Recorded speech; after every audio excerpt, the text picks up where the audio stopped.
Salut à tous et bienvenue dans cette nouvelle vidéo. Donc je vais commencer par m'excuser de ma petite absence. Comme vous avez pu le remarquer, j'ai pas posté de vidéo depuis 2 semaines. Mais il se trouve que j'étais dans la capacité totale de tourner une vidéo pendant un peu plus d'une semaine. Et que quand j'ai voulu en retourner une, j'ai eu des soucis matériels, on va dire. Du coup voilà. Donc la vidéo d'aujourd'hui, comme vous aurez pu le remarquer dans le titre, c'est une vidéo tag. Donc le tag problème de lecteur que j'avais prévu de faire, mais pas comme première vidéo. Donc voilà, c'est un petit peu une surprise pour moi aussi. C'est une vidéo qui a été faite sur des chaînes anglaises, américaines.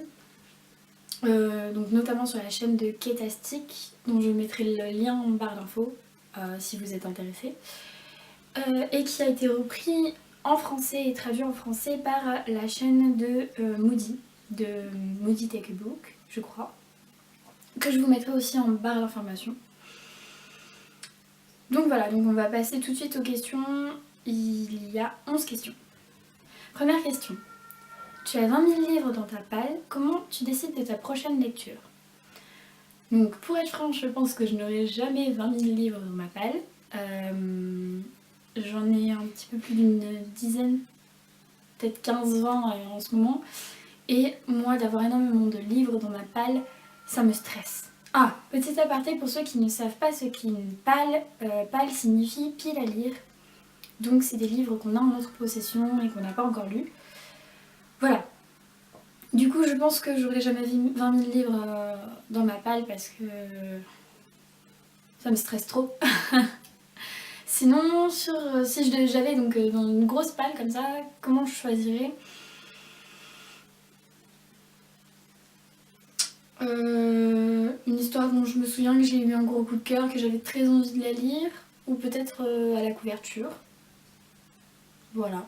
J'essaierai peut-être de ressortir quelque chose que j'ai acheté il y a très longtemps et que j'ai toujours pas lu. J'avoue que je sais pas, quand je suis devant ma palle là, c'est un petit peu au feeling. Un peu en fonction des lectures que j'ai envie d'avoir et voilà. Donc on passe à la deuxième question. Tu as lu la moitié d'un livre et tu ne l'aimes pas. Tu abandonnes ou tu continues? Alors, pendant longtemps je me suis acharnée à continuer les livres. Je pense qu'aujourd'hui je l'abandonnerai. Mais il m'en faut beaucoup pour abandonner un livre.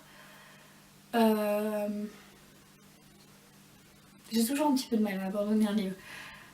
Mais après, si vraiment j'ai pas d'intérêt, alors peut-être que je vais essayer de lire un petit peu en diagonale, voir s'il y a un regain d'intérêt vers la fin de l'histoire. Mais voilà, déjà en général, j'essaye d'arriver à la moitié du livre, même si j'ai envie d'abandonner, pour savoir si ça va pas changer par la suite et si je vais pas plus apprécier le livre après. Donc je persévère un minimum. Et si vraiment ça le fait pas, je pense que j'abandonne, tout simplement. Troisième question. La fin de l'année approche et ton challenge Goodreads n'est pas fini. Est-ce que tu essaies de te reprendre et comment? Donc encore une fois, pour les non-initiés, Goodreads est un site anglophone sur les lectures. Et il est possible de faire un challenge où on se fixe un nombre de livres que l'on veut lire dans l'année. Et à chaque fois qu'on termine un livre, on l'enregistre et voilà. En gros, c'est ça. Donc moi j'ai mis mon challenge à 55 livres, sauf que je l'ai commencé en mars, donc je pense que je suis mal barrée. Bien sûr, j'essaie de me reprendre, peut-être en trichant un peu, en lisant plus de mangas ou de bandes dessinées. Sinon, je pense que la lecture, ça doit rester un plaisir, donc je vais pas non plus m'affoler parce que mon challenge n'est pas fini et parce que je vais avoir 10 livres de retard. Ça doit rester un plaisir, faut pas lire histoire de lire. Si on lit, c'est par envie, par passion et par intérêt de l'histoire. Pas pour dire ouais, j'ai fini mon challenge. Même si c'est toujours plus amusant de finir à temps, hein, bien sûr. Donc voilà pour cette question. Du coup, la question numéro 4. Les couvertures d'une saga, série que tu aimes ne se ressemblent pas. Comment tu gères ça? Comment tu gères ça? Alors je sais que beaucoup ont eu le problème notamment avec Divergente, je ne sais plus, puisque ils les avaient édités, donc ils avaient commencé à les éditer dans avec une certaine type de couverture. Pour le deuxième, je crois qu'ils ont changé, et avec le troisième et la sortie du premier film, ils ont encore changé tout. Donc je pense que ouais, je suis quelqu'un qui aime énormément les objets livres, donc avoir une jolie bibliothèque. Si c'est une série que j'ai commencé, que j'ai en ma possession, peut-être que si elle me plaît et que j'ai envie de la faire lire à quelqu'un, je la donnerai à quelqu'un et je me la rachèterai. Voilà. Si c'est pas trop gênant encore comme changement, ça peut aller, mais si c'est vraiment immonde, ça va pas du tout, je pense que je me la rachèterai. Après, la seule série que j'ai qui correspond pas du tout, c'est Harry Potter, où j'ai tous les premiers tomes en poche, jusqu'au 4 ou au 5, je ne sais plus. Et après, je les ai en grand format. Et en plus, ils ont morflé parce que je les ai énormément lus, je les ai depuis très longtemps.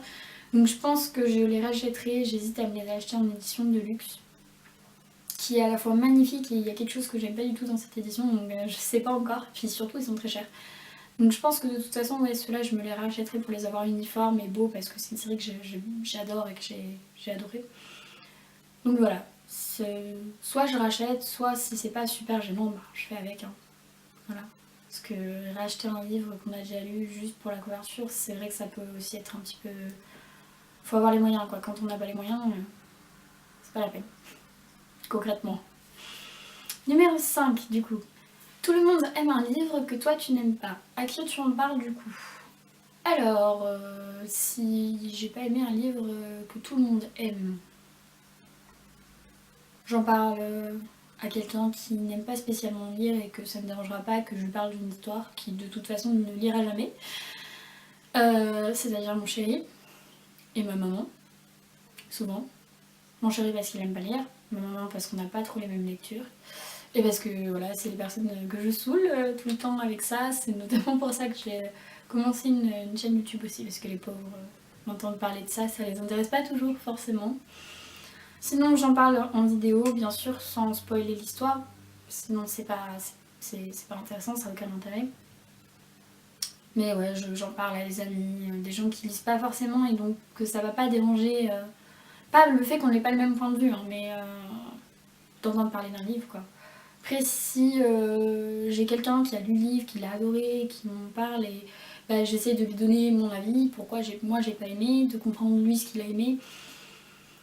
Mais voilà, j'essaie de donner mon point de vue. Après si je sens que la personne est passionnée et que moi j'ai pas aimé, bah je me retiens. Bref, je m'étape sur une question qui n'a pas lieu d'être. Donc on va passer à la 6ème question qui est: tu es en train de lire dans un lieu public et tu sens que tu vas pleurer, qu'est-ce que tu fais?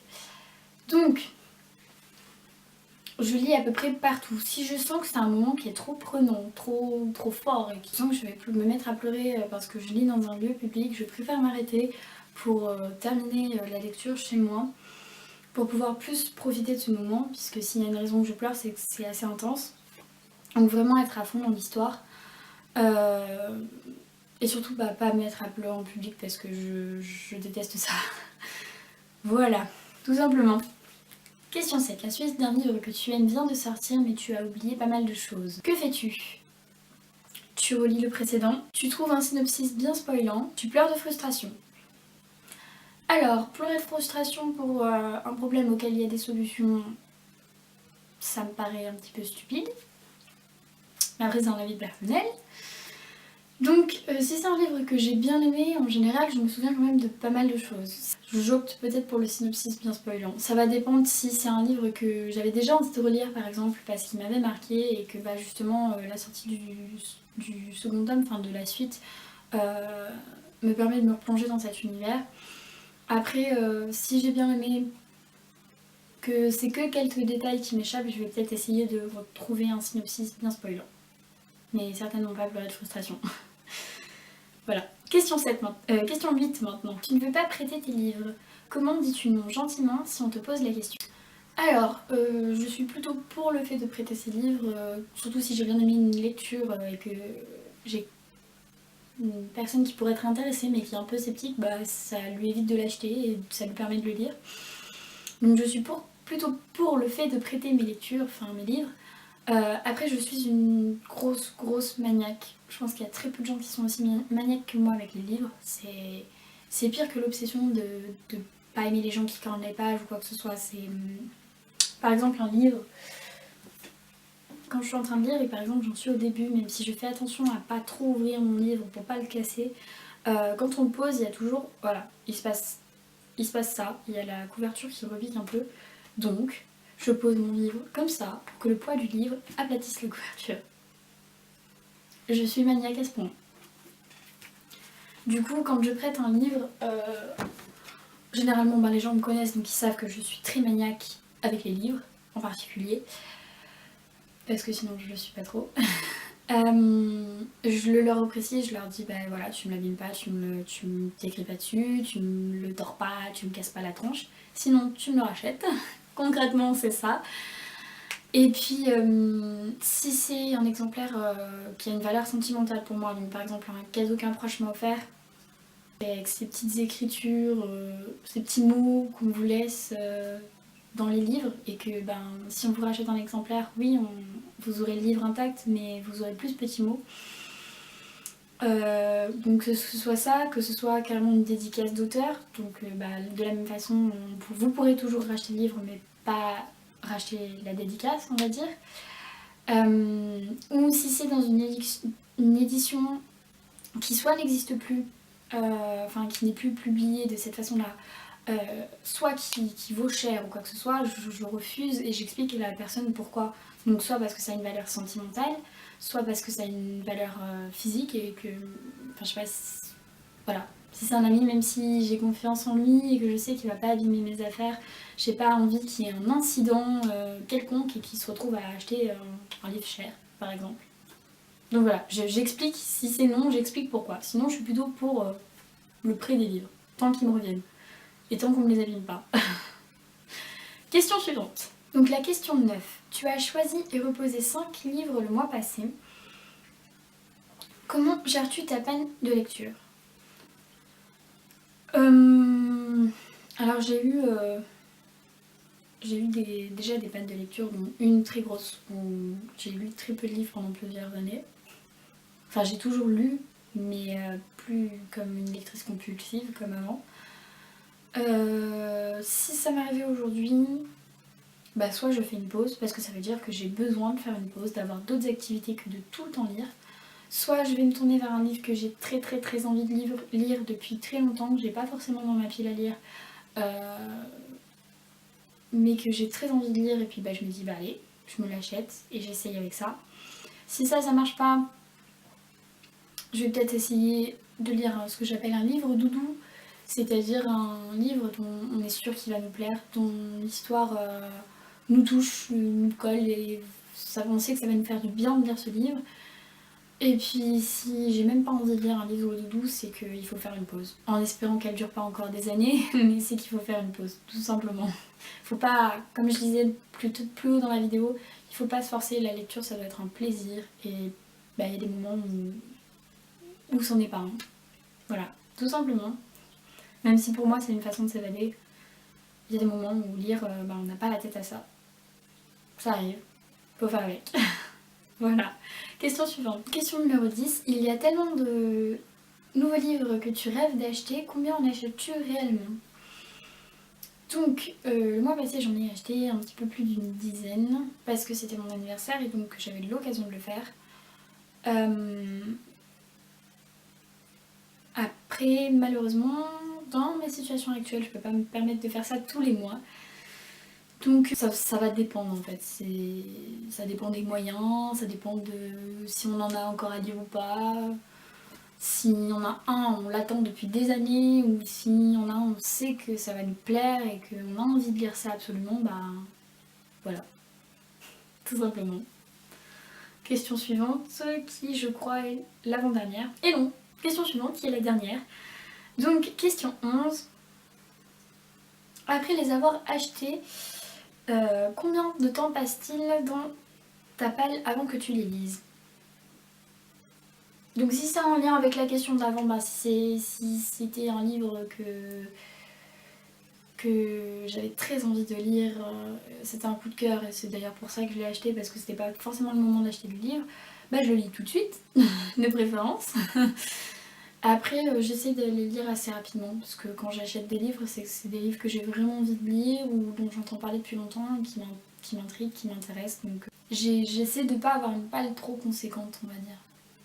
J'essaie de lire dans la foulée. Voilà, donc il reste pas très longtemps dans ma palle. Du coup c'est tout pour cette vidéo, c'est tout pour ce tag. Vous retrouverez les questions en barre d'informations, donc juste en dessous de la vidéo. Je vous invite aussi à vous abonner si c'est pas déjà le cas, parce que ça fait toujours plaisir d'avoir de nouveaux abonnés. À liker, donc à mettre un pouce dans les airs, ou à commenter pour me dire ce que vous en avez pensé et éventuellement vos propres réponses à ce tag. Je vous retrouve dans une prochaine vidéo très bientôt. Bye bye!